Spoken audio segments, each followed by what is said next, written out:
In the heart of post-Civil War America, amid the lingering shadows of racial inequality and the echoes of emancipation, emerged a man whose brilliance and resilience would shatter the chains of prejudice and redefine the trajectory of African American achievement. This man was no other than the trailblazing scientist and inventor, George Washington Carver. Born into slavery in Diamond, Missouri around 1864, the exact date obscured by the mist of history, young George faced adversity from the outset. White night riders kidnapped him, his sister, and his mother. George was returned to his slave master, but separated from his family. Yet, fate had already cast its dice for this extraordinary soul, and the universe conspired to lead him toward a destiny that would defy the very fabric of racial bias. Carver was raised by his master's family and was taught to read and write, igniting a thirst for knowledge. Carver's insatiable thirst propelled him through the trails of racial prejudice as he embarked on a journey that took him to the hallowed halls of academia. He was accepted as a student at Highland University in Highland, Kansas, but was not allowed to attend because he was black. Determined to carve a path paved by wisdom and enlightenment, Carver studied art and piano at Simpson College in Iowa, but was encouraged by a teacher to study botany. He then became the first African American to enroll at Iowa State Agricultural College, where he earned his bachelor's and master's degrees and became a respected botanist. His intellectual prowess soon caught the attention of the venerable Booker T. Washington, the visionary leader of the Tuskegee Institute.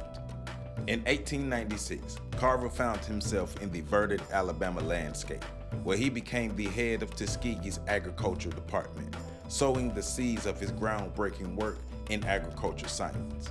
For 47 years, Tuskegee became the canvas upon which Carver painted his masterpiece, a legacy that will forever change the agricultural landscape.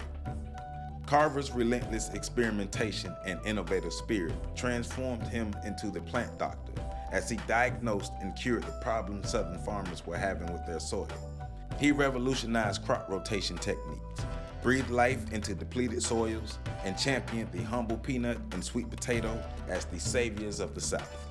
Yet, the peanut would etch Carver's name into the annals of history. With the stroke of genius, he extracted over 300 products from this unassuming legume, from dyes to plastics to cosmetics and even culinary delights. Carver's inventions didn't just spur economic growth. They stood as a testament to the boundless potential of the human mind, irrespective of color or creed. As whispers of Carver's genius spread far and wide, his influence reached the highest echelons of power. U.S. presidents sought his counsel, and his wisdom resonated through the halls of Washington, D.C. The mighty Henry Ford, the industry titan, was impressed by Carver's peerless mind. Ford even invited Carver to speak at a conference in Michigan. Beyond his scientific acumen, Carver's spirit exuded a profound sense of humanity. He became a beacon of hope for a generation shackled by racial injustice, proving that education and ingenuity could dismantle the most formidable barriers.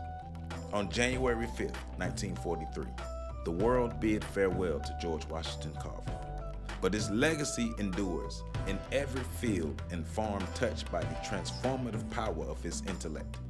As we reflect on the life of this pioneering scientist, let us be reminded that, against all odds, one man dared to dream beyond the confines of prejudice, and in doing so, planted the seeds of a brighter, more enlightened future. To Mr. George Washington Carver, we proudly stand on your shoulders. For more information, make sure you visit my website at www.ontheshoulders1.com. There, you can support my OTSOG book series. You can also support me on Patreon at patreon.com/OTSOG, and you can hit the super like button under this video. I love you all, and make sure you catch the next video coming up.